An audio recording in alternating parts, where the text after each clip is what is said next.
आपण आंबे उतरणार आहे बघा मंडळी. तर आंब्याला पाड लागल्याशिवाय म्हणजे वरतून आंबा खाली पडला नाही झाडावरून की त्याला पाड लागलेला असतो. असे कच्चे आंबे काढून परत ते खराब होतात. ते खराब झाले मग ते नासतात. नासल्यानंतर त्याचा काही उपयोगच नाही ना, खायला परत येत नाही. म्हणजे पाड लागल्याशिवाय आंबा उतरायचाच नाही. आता बघा तुम्हाला दाखवतोय खारोटीनं आंबा निघालाय.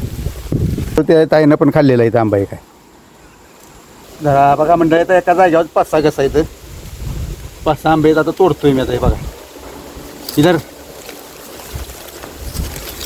पटतील खाली खराब होतेच पडले की बघा. आता हे एक आंबा अर्धा किलोचा आहे. अर्धा किलोचा आंबा आहेत कमीत कमी. 400-300 ग्रामचे आंबे आहेत मोठे मोठे मोठे.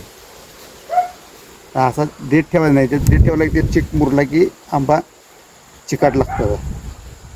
चिक निघून जायला लागतं. एवढे काढलेत आता. अजून थोडे काय राहिलेत ते काढायचे नंतर उद्या त्याला.